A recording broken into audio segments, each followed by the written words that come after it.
mo fi àṣẹ ìpè ọlọ́run lórí mi gbàdúrà I sí omi. pray by the authority of calling upon me on this prayer ogun water. burúkú tó ń yọ orí lẹ́nu, The evil battle that is troubling the earth, tó ń yọ ìṣẹ̀dá lẹ́nu. that is troubling the destiny. tí ẹ bá ti fomi ìfọ orí, As soon as we wash this water, àwọn your agbára head with tó this ń bá water, orí the ṣiṣẹ́, forces that are working with your head, gbogbo gbẹ́rí ọjọ́ pípẹ́, every age-long incision, àwọn àmì burúkú nínú the orí, evil marks in the head, gbogbo ọwọ́ ìnàkí lórí rẹ, every hand of a monkey on your gbogbo head, ọwọ́ ejò nínú ayé the rẹ, hand of a serpent ó on your yá head. kó máa gbẹ̀dà.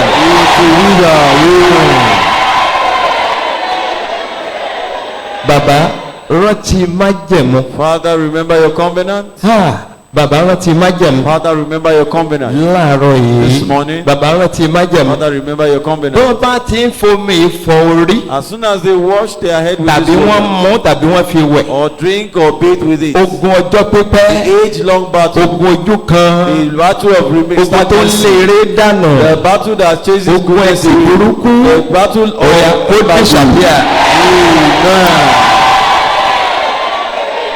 Ẹ̀mí mímọ́ yí omi padà, Holy Spirit, transform this water. yí padà, Transform it. yí padà, Transform it. yí padà. Transform it. Agbára àmì àti iṣẹ́ ìyanu. Power of signs and wonders. Wọnú omi yìí lọ. Go into this water. Amen. Mo sọ di mọ́ lórúkọ ti bàbá, By the name of Father, lórúkọ ọmọ, of the Son, lórúkọ ẹ̀mí of the mímọ́. Holy Spirit. Ẹ̀jẹ̀ Jésù kò máa Lord ṣà. of Jesus, go in Ó it. dínà lórúkọ ti Jésù. Ó dínà lórúkọ Jésù. Justify in Jesus' name. Orí ọ̀fẹ́ tó orí gbà láàárọ̀ Those that we yìí. have received this Títí morning, Jésù ó fi dé. Jesus will come. Ọ̀ọ́nì sọnù. We will not lose you. Amen. Gbogbo ń tọ́ ti rí gbà mo rí bọnú All ẹ̀jẹ̀ that we have Jésù. received by soaking the blood of Ọ̀ọ́nì Jesus, kábàámọ̀. we will not regret. Jésù Olúwa wa. Jesus our Lord. Amen. Amen. Jesus name. Kó tó tiẹ̀ fi lo fún kóhun. Before you use it for anything, Kọ́kọ́ tó sí orí rẹ̀ má dẹ̀ fi ọwọ́ kàn mọ́. you pour a little on your head when you are To out show- of the church. Jẹ́ Do kó not touch. jẹ́ kó gbẹ mọ́ orí rẹ̀. Let it just dry Ohun on your àkọ́kọ́ tó head. sì nìyẹn. That's the first thing you do with the Ẹnìkan water. sínú ṣọ́ọ̀ṣì má sínú Not in the ṣọ́ọ̀ṣì. church. Nígbà tẹ́ bá jáde tá a sórí ọ̀fẹ́ By the nìyẹn. time we have shared the grace, Olúwa yóò ràn yín the lọ́wọ́. Lord will help Ẹ you. mú special offering yín sókè kí n gbàdúrà. Raise your special offering as I'll pray.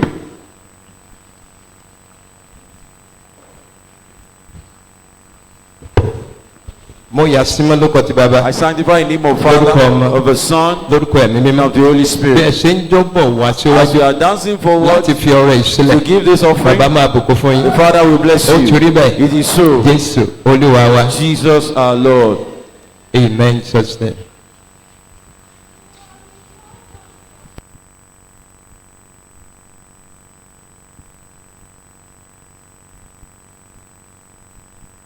of favor, favor. In the name of Jesus, so surprise you more. With many, many blessings. Oh, bless me. With many, many blessings. Oh, Chimama. With many, many blessings. Oh, you will remember you. Jesus, so surprise you more. Many, many blessings. Oh, embarrass you more. Many, many blessings. Oh, Chimama. Many, many blessings. Odogun oye meri ma ye wo na repele wo. O surprise we mo. Many blessings. O embarrass we mo. Many, many blessings. Oh, Jehovah, with many, many blessings. Oye meri ma ye wo na repele wo. Praise the Lord. Hallelujah. A gbé Ọlọ́run alààyè ga fún oore tá a ti gbà lónìí. Be Mo gbàládùra pé gbogbo ìbùkún tá a gbà yóò jẹ́ àjẹmọ́nú fún wa.